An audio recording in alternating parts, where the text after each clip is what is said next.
Hola, bienvenidos a un nuevo capítulo del curso de Relatividad General.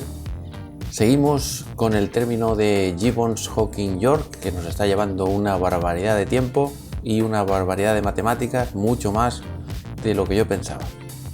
En fin, así es la vida del físico.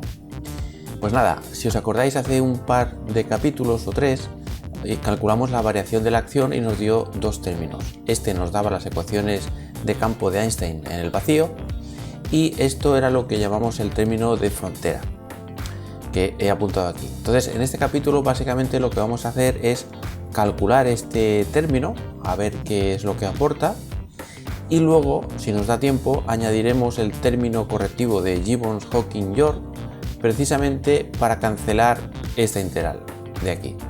Claro, uno podría pensar, bueno, ¿y por qué de repente añadimos un término aquí que cancele esto sin ningún tipo de explicación, ¿no? Bueno, claro, la explicación de esto sale un poco del scope de este curso introductorio a la relatividad, pero sí que diré algunas palabras. Es que este término es, digamos, deseable porque tiene un montón de características que son imprescindibles para cuando uno quiere, por ejemplo, pues pasar al formalismo hamiltoniano y definir correctamente un concepto que se llama energía ADM o de Arnowitz-Dessert-Misner, o por ejemplo si queremos hacer una integral de caminos en un espacio-tiempo curvo, que lo hizo Hawking por primera vez, para intentar hacer a la gravedad cuántica, pues claro, necesitamos ese término. O por ejemplo cuando calculamos la entropía de un agujero negro utilizando, digamos, el approach semiclásico euclídeo, pues digamos la contribución casi total de esa entropía pues se debe a este término, al de Gibbons-Hawking-York. O sea que este término es ultra necesario y cobra muchísimo sentido cuando uno intenta, insisto, cuantizar la gravedad. No sé si hablaremos de esto o no, o si nos pondremos valientemente a preguntar a Pablo Bueno sobre estas cosas. Y en fin, todo esto será desvelado dentro de unas semanas cuando tengamos el directo con él. Pero de momento nosotros lo que vamos a hacer es un acto de fe y creernos que este término es muy importante y tiene mucho sentido. Muy bien, pues vamos para allá. Muy bien, antes de nada recordad, si miráis un par de capítulos atrás, que esto en realidad habíamos dicho que era d4x menos el determinante raíz y teníamos 1 partido raíz de menos g parcial mu raíz de menos g j mu, ¿vale? Esto era lo que teníamos y que como esto y esto se cancelaba, pues simplemente quedaba esto. Pero recordad que esto de aquí era precisamente la derivada covariante mu de j mu. Esto es lo que demostramos hace un par de capítulos. O sea que en el fondo esta integral de aquí venía de esto.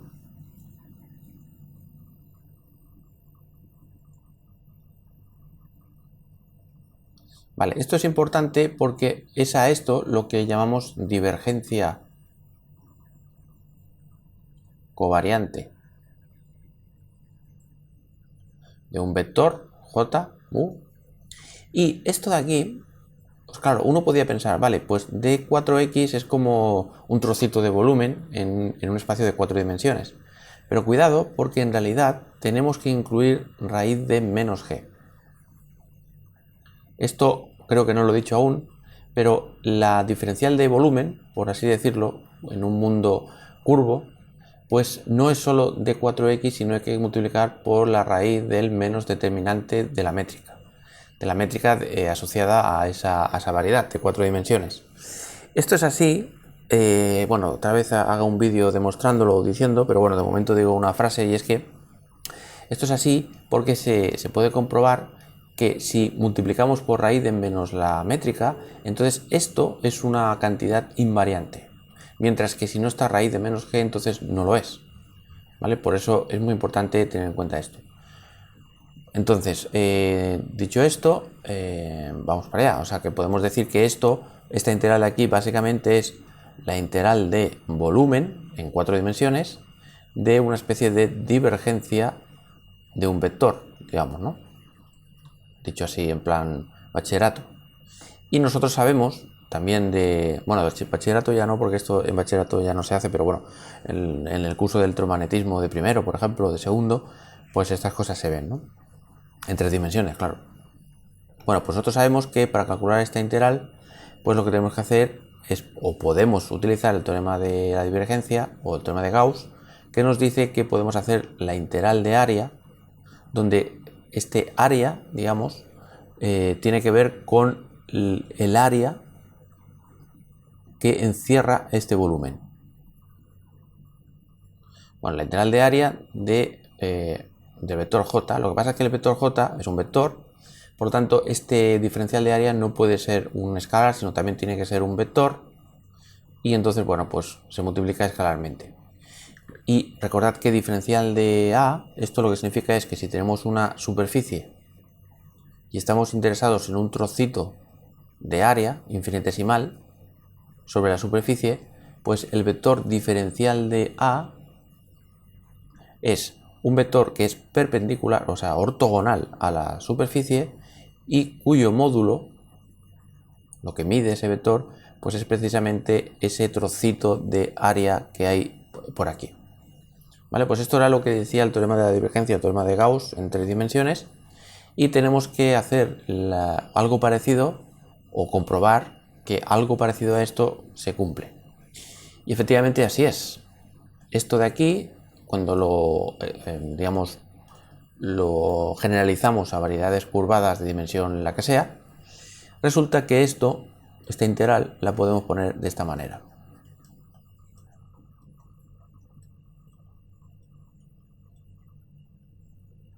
Si por ejemplo llamamos m a nuestra variedad, entonces haremos la integral sobre la superficie de la variedad, la superficie frontera de la variedad. Si esto es la variedad m, entonces a la frontera se le suele denotar como parcial m.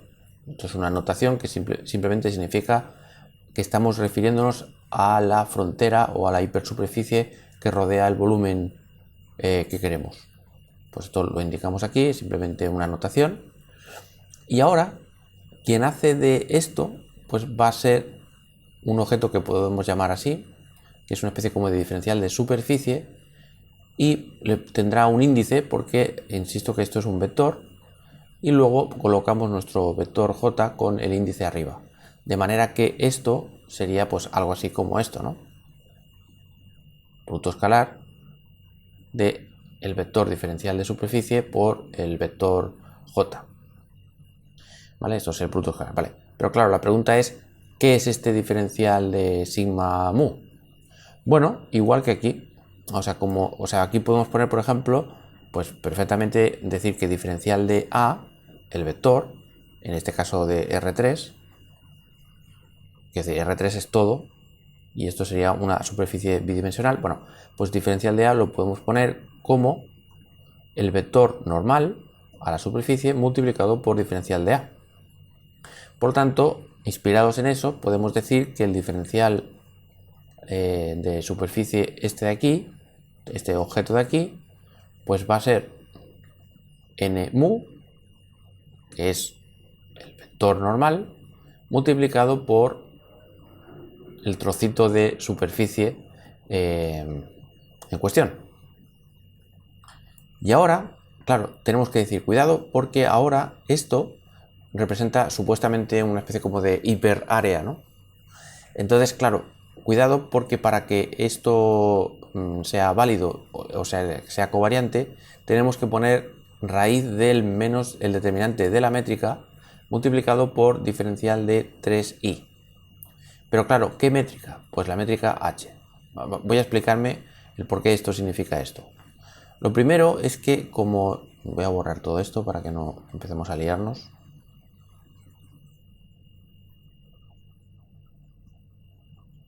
A ver, tenemos la variedad m y tenemos la hipersuperficie frontera que le hemos llamado parcial m. Muy bien. Claro, en esta frontera, en esta hipersuperficie, la métrica que vale no es g, porque g es la métrica del interior. Aquí dentro, perdona, aquí fuera, la métrica que vale es la métrica h. Es la métrica inducida en la frontera o en la hipersuperficie. Y además, si os acordáis, las coordenadas que habíamos puesto aquí dentro le habíamos llamado x alfa, pero las coordenadas de la frontera le habíamos llamado y a, por ejemplo, ¿no? Entonces, claro, por eso aquí hay que poner este diferencial de coordenadas y para que quede claro que estamos hablando de la frontera. Y tiene que ser raíz de menos h en vez de raíz de menos g, porque, insisto, que h es la métrica que es la inducida en la frontera. Entonces, ¿qué significa esto? Pues significa que podemos decir que esta expresión pues va a ser la integral de 3i menos h, o sea, menos el determinante de la métrica inducida en la hipersuperficie, n mu, ¿vale? Esto sería básicamente este señor de aquí y luego j mu. Y esto sería el teorema de la divergencia en variedades con la dimensión que sea y curvadas o no curvadas o lo que sea. O sea, completamente genérico. Por lo tanto, de momento tenemos ya nuestro pequeño calculito. Pero hay una pequeña sutileza, y es que si por ejemplo estamos considerando que la frontera, que por cierto no lo he puesto, si la frontera, digamos, es espacial, entonces eso significa que el determinante de la métrica de esa hipersuperficie va a ser positivo y por tanto este menos no haría falta.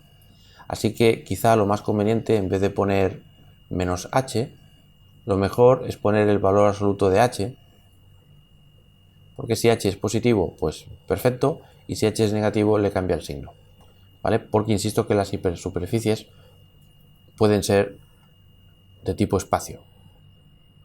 Muy bien, dicho esto, ahora tenemos que trabajar un poquito el vector j, y el vector j, aparte de la métrica, tiene esta variación de los símbolos de Christoffel. Entonces, acordémonos que los símbolos de Christoffel pues tenían esta pinta, mu, alfa, beta. Esto está en el formulario, ahora no recuerdo en qué capítulo, pero bueno, en el capítulo que estamos definiendo las geodésicas, por ahí apareció por primera vez la definición de los símbolos de Christoffel. Os la recuerdo que era un medio g mu nu parcial beta g nu alfa más parcial alfa g nu beta menos parcial nu g alfa beta. Muy bien. Entonces, claro, si ahora calculamos la variación del símbolo de Christoffel, fijaos que tendremos, o sea, esto lo podemos poner como digamos el producto de dos objetos. Este primer objeto multiplicado por este otro objeto que le pongo simbólicamente un triángulo. Entonces, si hacemos la variación, pues habría que hacer primero la variación de este objeto por, bueno, esto parece un producto escalar y no lo es, ¿eh? Pues la variación de este objeto por este sin variar, más este primer objeto por la variación del segundo objeto. Pero, si os fijáis, la variación de este objeto es simplemente pues un medio de la variación de g mu nu.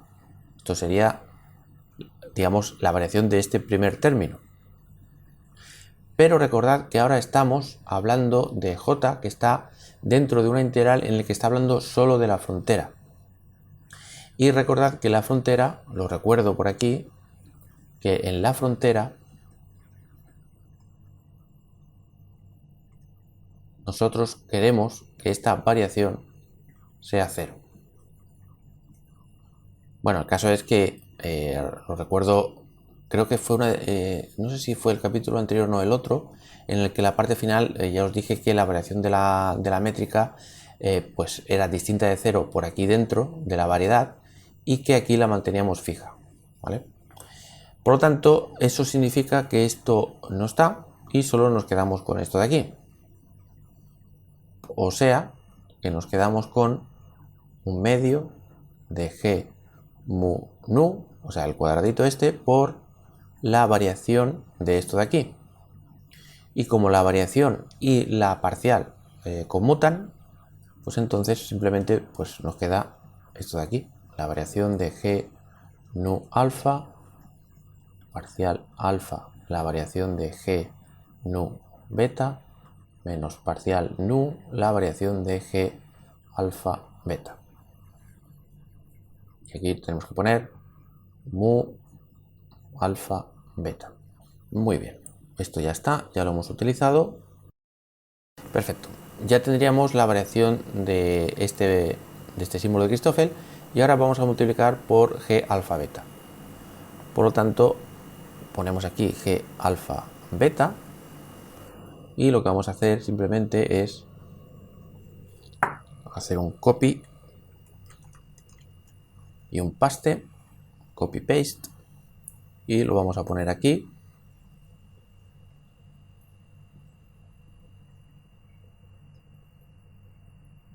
Y esto pues es simplemente multiplicar la variación del símbolo de Christoffel, pero habiéndolo multiplicado por G alfa beta. Simplemente porque aquí aparece G alfa beta por esta variación. No es que me lo estoy inventando, sino es que es una de las cosas que tenemos que calcular. Muy bien, y ahora vamos a ir con el otro término. Así que hago otro copy paste. Y el siguiente término vemos que tiene, vamos a ver, vemos que tiene, aquí tiene una lambda y una lambda. Por lo tanto, la mu y la alfa son iguales a lambda. Así que ahí donde veamos una mu, vamos a cambiarlo por lambda. Y ya no hay ninguna mu más. Y ahora vamos a calcular, perdón, a cambiar alfa por lambda otra vez. O sea que donde veamos una alfa, vamos a poner una lambda.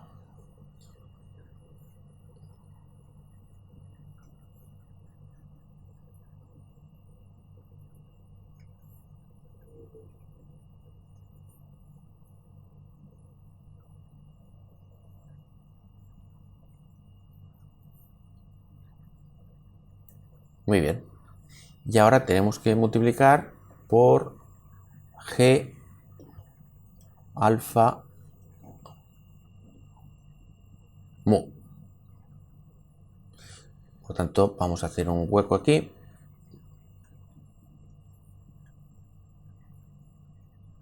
Y ponemos G alfa mu. Perfecto. Así que ya lo tenemos. Así que esto ya no hace falta para nada. Y tenemos ya estos términos de aquí. Y estos términos de aquí.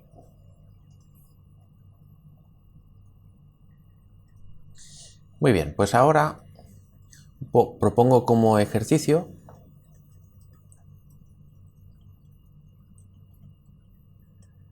que comprobéis lo siguiente, que J mu, que es G alfa beta, variación del símbolo de Christoffel mu alfa beta, menos G alfa mu, variación del símbolo de Christoffel lambda lambda beta, pues esto, si empezamos a hacer este por este, este por este, este por este, menos este por este, este por este, este por este, y empezamos a simplificar sin utilizar nada extraño, simplemente es pico y pala, o sea, no hay ninguna propiedad rara que ver ni nada. Bueno, pues entonces al final lo que va a dar es lo siguiente. G mu nu, G alfa beta, parcial alfa, variación G nu beta, menos parcial nu, variación G alfa beta. Entonces, para aquellos de vosotros que queráis hacer este ejercicio y queráis enviármelo para colgarlo en el formulario y también para comprobar que no os habéis equivocado, pues lo podéis hacer a esta dirección. Aquí tenéis, el formato de la solución tiene que ser en PDF o en látex, como queráis. Y, por ejemplo, si te llamas Pablo Pérez, puedes renombrar a tu PDF como pablopérez.pdf y podéis enviar vuestros ejercicios a este mail que hemos puesto. Y en el asunto pues poner, por ejemplo, ejercicio, capítulo, tal. En este caso sería el capítulo 57 y ya está. Y eso es básicamente el asunto. Aquellos de vosotros que lo enviéis y estén correctamente resueltos, los colgaremos en el formulario para que otros suscriptores lo puedan usar. Y en el caso de que nadie lo haya hecho bien o que haya problemas, pues solucionaré el ejercicio y lo pondré en Patreon. Pues nada, seguimos.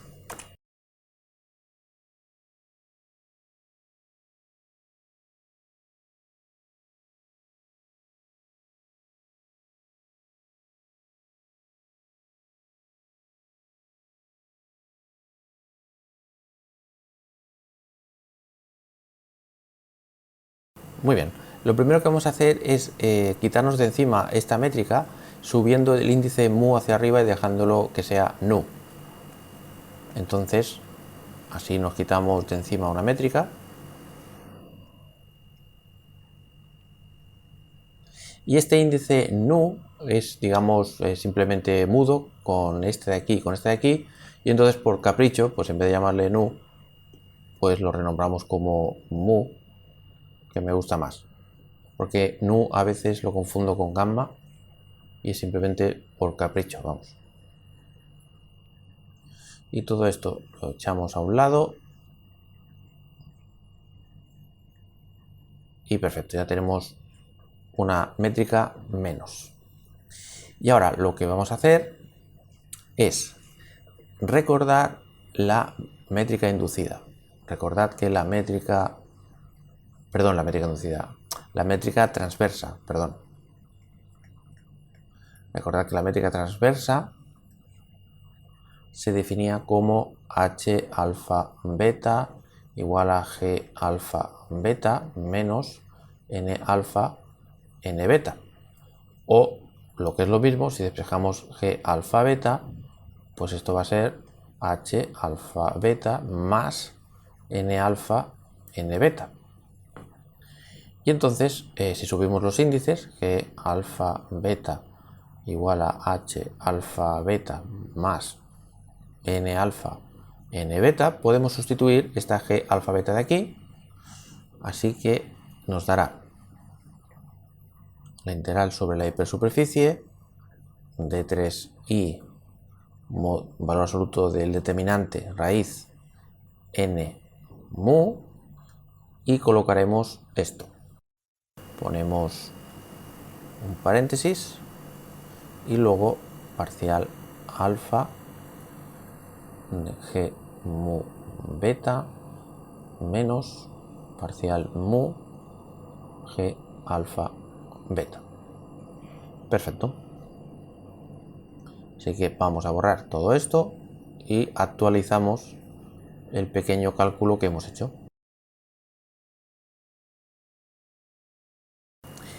Perfecto. Vamos ahora a echarle un vistazo a este objeto de aquí. Este objeto tiene, si os fijáis, pues un índice libre, solo este, ¿eh? No estoy hablando de esto, porque por ejemplo, decir que alfa es un índice libre no sería verdad si lo miro todo en conjunto, porque aquí tenemos alfa arriba y alfa abajo, por tanto no es libre. Pero si solo miramos este objeto, pues alfa es un índice libre que está abajo, mu también y beta también. Por lo tanto, esto es un tensor del tipo alfa mu beta. Simplemente un tensor de orden 3 con los índices abajo. Entonces ahora, por curiosidad, miremos qué pasa si invertimos el orden alfa mu. Entonces, si invertimos el orden, en vez de alfa mu, pues tendremos mu alfa beta. Simplemente he cambiado el orden de esto. Ya veréis por qué lo estoy haciendo. Entonces, esto significa simplemente que tenemos que volver a escribir esto, pero donde había una alfa, ahora resulta pues que hay una mu. Y donde hay una mu, ahora donde había una mu, ponemos una alfa. Y la beta dejamos igual.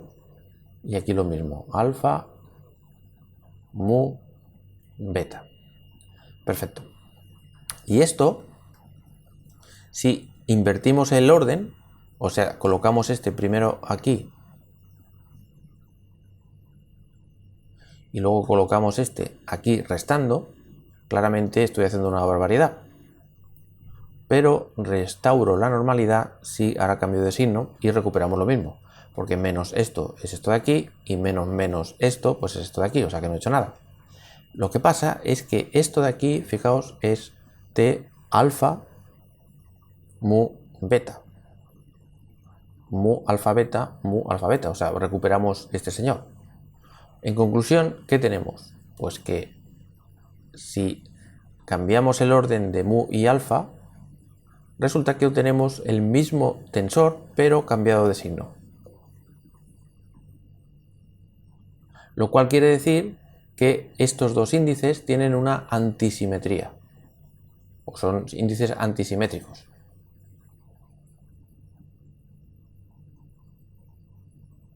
Muy bien, y diréis, vale, ¿y qué? Bueno, pues seguimos razonando. Muy bien, y ahora lo que vamos a hacer es introducir n mu aquí dentro, por lo tanto, quito esto, pero tengo que poner n mu por aquí, en algún sitio. Así que lo que voy a hacer es echar a un lado esto y voy a colocar n mu aquí y el más que había. Perfecto. Vale, y ahora llamemos a esta cosa de aquí P, por ejemplo, ¿no? O sea, P no significa ni proyector ni nada, simplemente es la primera letra que se me ha ocurrido. Y esto pues será un tensor de índices alfa, mu, beta, que claramente es simétrico con respecto a alfa y mu.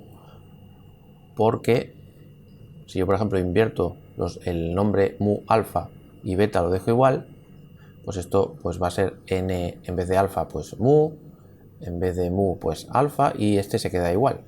Pero como estos son números ordinarios que están multiplicándose, yo siempre puedo cambiar el orden sin que pase absolutamente nada.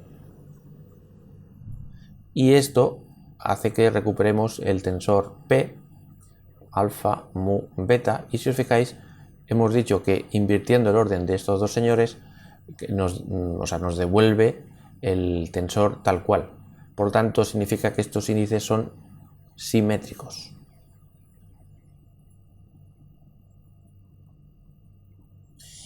Perfecto. Entonces, ¿qué pasa cuando tenemos un tensor que es simétrico? Beta, como no juega ningún papel, lo dejo sin poner. Pues, ¿qué pasa cuando tengamos en cuenta este vector simétrico multiplicado por un tensor antisimétrico sin tener en cuenta la beta porque no juega ningún papel? Bueno, pues que resulta que da cero. ¿Vale? Esto es importante, digamos, la contracción de un tensor simétrico con uno antisimétrico da cero, y entonces significa que esto por esto va a dar cero, por tanto este término no hace falta tenerlo en cuenta, se va por esa simetría. Esto es fantástico porque ahora ya se nos simplifica más la integral de frontera de 3i, valor absoluto de h, raíz, y nos va a quedar n mu h alfa beta multiplicado por parcial alfa g mu beta menos parcial mu variación de g alfa beta. Esta sería, digamos, la última actualización. Por lo tanto, borro todo esto y actualizo los resultados. Muy bien, y ahora vamos a multiplicar esto por esto y este por este, y nos va a dar parcial m de 3i, valor absoluto h, raíz n mu h alfa beta, parcial alfa, variación de g mu beta, menos parcial m de 3i h raíz n mu h alfa beta, parcial mu variación de G alfa beta. Perfecto, o sea, he copiado lo mismo, simplemente que lo he desglosado en 2 trozos. Muy bien, ahora vamos a considerar este fragmento de aquí, a ver qué es lo que significa esto. Esto es H alfa beta parcial alfa variación de G mu beta. Entonces, la variación de G mu beta en la frontera, o sea, en la hipersuperficie, toma un valor constante igual a 0. Lo importante no es que de 0, sino que es un valor constante. Entonces, ¿qué significa esto? Lo que está significando esta derivada parcial es que en principio estamos viendo cómo varía en cualquier dirección.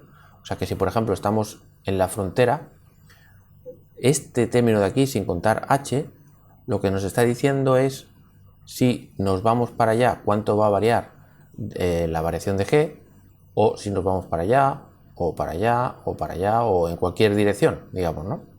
Y esto, bueno, hemos visto que la variación de g vale 0 si estamos en la hipersuperficie, pero dentro pues puede valer otra cosa. Entonces, claro, no podemos asegurar que esto vaya a valer 0 o distinto de 0, no, en principio no sabemos. Lo que pasa es que ahora esto está multiplicado por h alfa beta, que recordad que hace las veces como de proyector. Entonces está proyectando en la hipersuperficie, lo cual quiere decir que todo esto en conjunto, o dicho de otra manera, esto visto como una pieza separada, lo que nos está diciendo es la derivada de algo a lo largo de la hipersuperficie. Y claro, a lo largo de la hipersuperficie esta cantidad, este tensor, vale 0 todo el rato, por lo tanto no cambia. Y entonces esto es 0.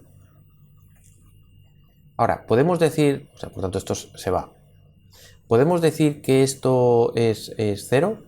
No, porque fijaos que aquí tenemos un índice mu y no está contraído con ninguno de estos dos. Fijaos que aquí tenemos un índice alfa y aquí está repetido, por tanto esto es un sumatorio y esto es lo que le otorga a este objeto la derivada en una cierta dirección, que en cualquier dirección de la hipersuperficie.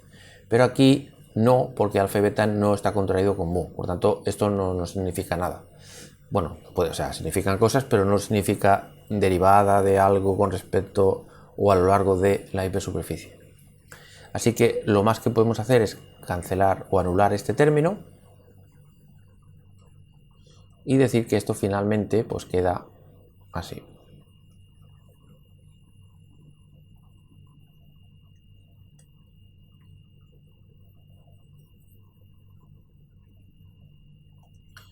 Y claro, nosotros podemos decir que la variación de g en la frontera es 0, pero cuidado, porque aquí no estamos diciendo que toda esta integral contenga variación de g, sino que contiene las derivadas de las variaciones de g en cualquier dirección, no solo en la hipersuperficie. Por lo tanto, no podemos decir que este término vaya a ser 0. No podemos hacerlo simplemente. Y aquí es donde surge la necesidad del término de Gibbons, Hawking y York. Bueno, he borrado y ordenado todo un poco y es momento de hacer una pequeña pausa para que entendamos qué estamos haciendo, que es lo típico que nos suele pasar, no sé si a los matemáticos también, pero a los físicos nos pasa mucho, que es después de estar haciendo un montón de cálculos ya uno pierde el norte de qué narices está haciendo. Entonces, nada, una pausa de 1 minuto en la que os cuento lo que está pasando. Y es que habíamos empezado por una acción, la de Einstein-Hilbert, que básicamente es la integral en la variedad de R, la curvatura escalar. Habíamos hecho la variación de la acción variando la métrica en el interior. Lo que pasa es que sale un término extra, aparte de este que da las ecuaciones de Einstein, el vacío, sale este término que es el que acabamos de calcular en este capítulo, y es un término de frontera por el hecho de que estamos utilizando el teorema de Gauss, digamos, y entonces se convierte en una integral calculada en la hipersuperficie que rodea a la variedad. Y nos sale esto, que la única manera de anularlo sería imponiendo que las derivadas en cualquier dirección que no sea, digamos, a lo largo de la frontera, sino perpendicular a la frontera, pues fuera cero, y eso no tenemos razón alguna para decirlo. Entonces es cuando aparece Gibbons y en menor medida Hawking y York, aunque el nombre se lo ha dado a los tres, de añadir a la acción, sumando, o sea, aparte de esta, de Hilbert-Einstein, añadirle dos veces esta integral, que es una integral de frontera, en el que fijaos que se parece muchísimo a la integral de Einstein-Hilbert. Lo único que pasa es que, como estamos hablando de la hipersuperficie frontera, entonces no ponemos g, sino ponemos la métrica inducida en la hipersuperficie, y en vez de poner la curvatura escalar, lo que ponemos es la curvatura extrínseca de la hipersuperficie. O sea, si os fijáis, tampoco es tan descabellado, digamos, ¿no? Otra cosa es que esto funcione, pero me imagino a Gibbons tomando una taza de café pensando, oye, déjame añadir aquí lo, vamos a decir, no voy a decir obvio, pero digamos la primera cosa que tengo que probar, digamos, ¿no? Y le funcionó. Recordad que K es la curvatura extrínseca y es esta derivada covariante.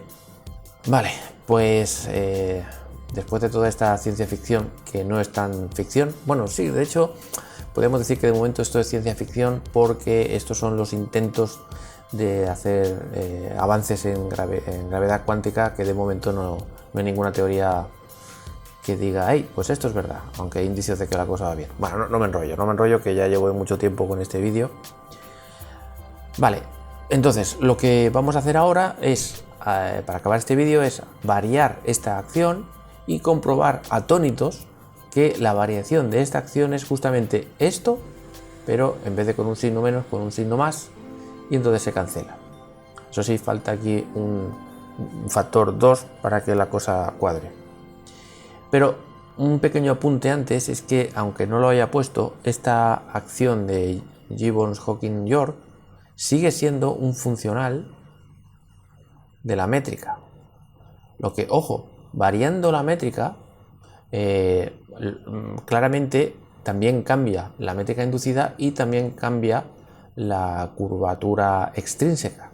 Porque recordad que en la frontera h no cambia, o sea, las variaciones de h son cero, eso tiene que quedar claro.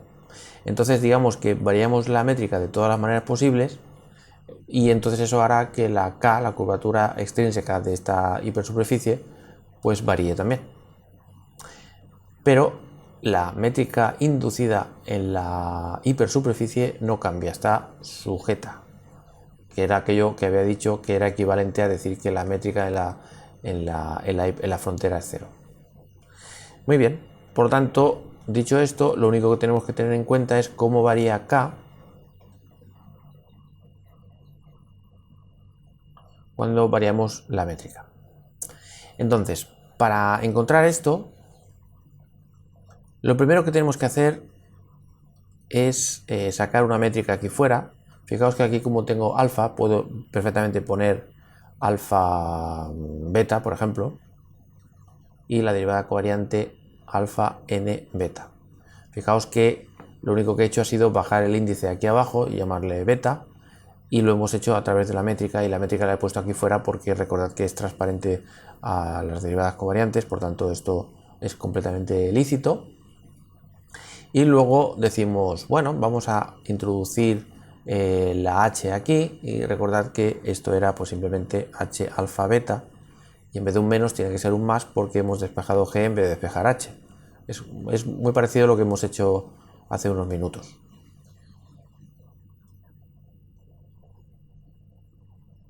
Muy bien. Y ahora, si desarrollamos esto un poquito, nos encontramos con un viejo amigo. ¿Os acordáis que en el capítulo anterior habíamos visto que n gamma, derivada covariante mu, n gamma, esto era igual a 0? Pues fijaos que aquí vuelve a aparecer. Este índice está sumado con este y tenemos un índice diferente, por lo tanto esto va a ser 0. Así que fantástico. O sea que por tanto lo que podemos decir básicamente es que K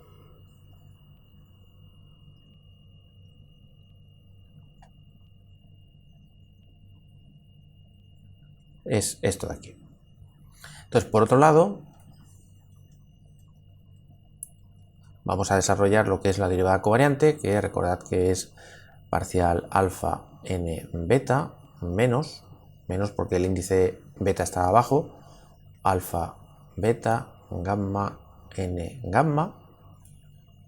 Perfecto. Y ahora ya lo tenemos listo para hacer la variación. Ahora ya vamos a variar K. Y claro, en principio, claro, uno puede decir, bueno, pues sería la variación, o sea, sí, déjame poner esto simbólicamente como h parcial n menos gamma n, simbólicamente, ¿no? La variación de K sería pues la variación de h por el resto de cosas sin variar, más h tal cual por la variación de todo este rollo. Pero la variación de todo este rollo será la variación de la derivada, que conmutan y por tanto sería la variación de n y luego derivar, menos la variación del símbolo de Christoffel por n sin derivar y luego el Christoffel sin variar y la variación de n. O sea que al final de todo este rollo pues daría la variación de h parcial n menos esto más h parcial variación n menos h variación Christoffel n menos h Christoffel variación de n. Lo pongo así simbólico para darnos cuenta de que al final todo esto no va a hacer falta para nada por una sencilla razón. Fijaos que la variación de h es 0, porque repito que h está fija en la frontera, por tanto no hay variación. Por tanto 0 por lo que sea 0, y entonces esto se va. Y luego aquí tenemos la variación de n, pero n tampoco cambia, o sea, la frontera está fijada, es una muy concreta, y el campo n, digamos, no lo hacemos variar para nada, lo único que varía aquí es la métrica, es lo único que varía. Por lo tanto, 0 también. Y luego aquí, por la misma razón, la variación de n va a ser 0, por tanto todo esto fuera, y al final solo nos queda esto, o sea que nos hemos asustado de golpe, pero ya devolvemos la tranquilidad. Será simplemente menos h por la variación del símbolo de Christoffel, o sea, menos h alfa beta por la variación del Christoffel. Bueno, déjame poner n gamma primero. O sea, esta n de aquí se refiere a esta n, por lo tanto pongo n gamma y luego la variación del símbolo de Christoffel, que tiene gamma alfa beta. Muy bien, pues esto sería básicamente el cálculo de la variación, bueno, casi el cálculo de la variación de K, porque nos falta ver un poquito qué era esto, que ya lo hicimos hace unos minutos. Entonces recupero de nuevo lo que era la variación de los símbolos de Christoffel. ¿Vale? Esto era, lo hemos hecho hace no sé, 20 minutos o por ahí en este mismo vídeo. Podéis recuperar la expresión, y era básicamente pues un medio de g gamma nu parcial beta variación de g nu alfa más parcial alfa variación de g nu beta menos parcial nu variación de g alfa beta.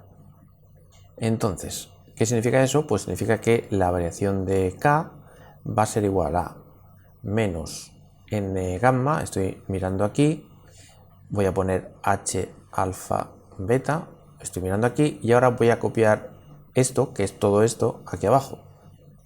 O, como tengo la pizarra mágica, pues simplemente lo pongo aquí. Vale, entonces para quitarnos esta métrica de encima, pues vamos a utilizarla para subir el índice aquí, y entonces pues fijaos que gamma va a desaparecer y nos va a quedar una nu por aquí arriba, y así nos quitamos esta métrica de en medio y vamos a colocar este señor aquí para que nos quede más claro lo que va a pasar ahora, que va a ser una gozada porque se va a ir un montón de cosas.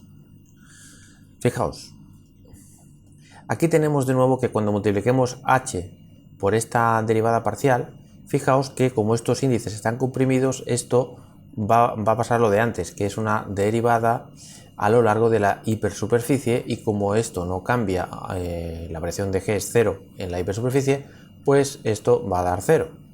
Y fijaos que este índice alfa con este también está contraído, por lo tanto esto va a dar 0, porque insisto que son derivadas tangenciales de una cantidad que vale 0 en esa hipersuperficie. O sea, la misma razón de antes. Y solo sobrevive esto porque fijaos que ahora nu sí que no está comprimido con el proyector, por así decirlo, ¿no?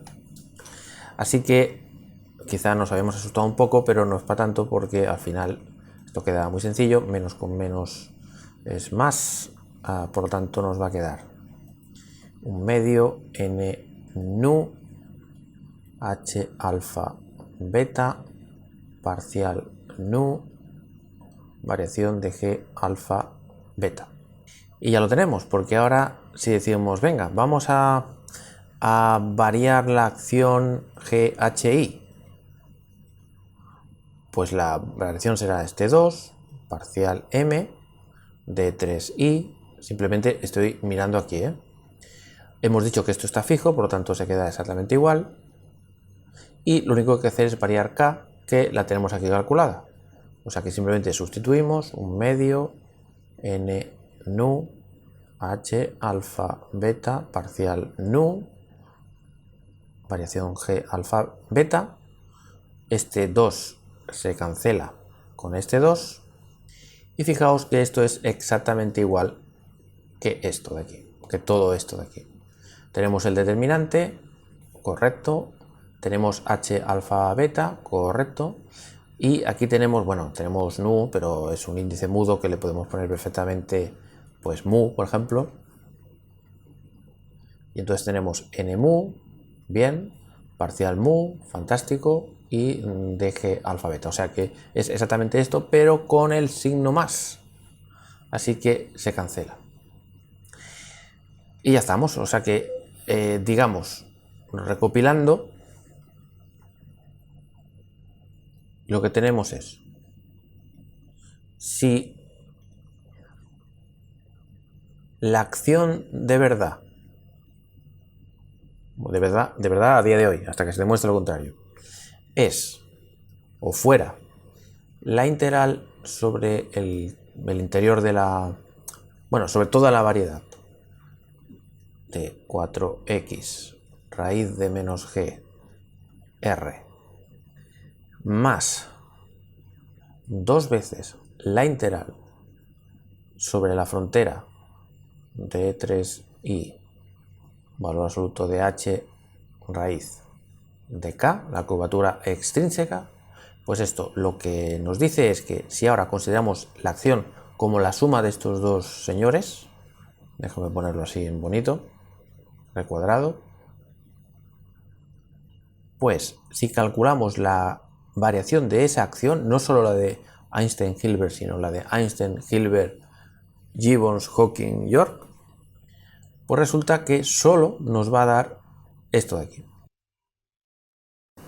Y por los argumentos que dijimos el otro día y que vuelvo a repetir, si queremos que esta variación de la acción sea estacionaria, o sea que dé 0, y permitimos que haya cualquier variación, la que sea distinta de 0, la única manera de que esa integral de 0 es obligar a que esto sea 0, y por lo tanto nos quedan las ecuaciones de Einstein en el vacío.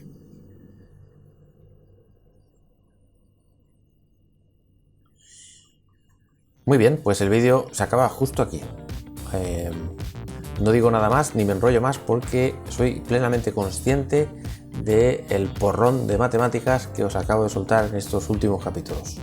Os prometo que el siguiente será un poquito más suave. Muchas gracias por ver este vídeo y hasta el siguiente.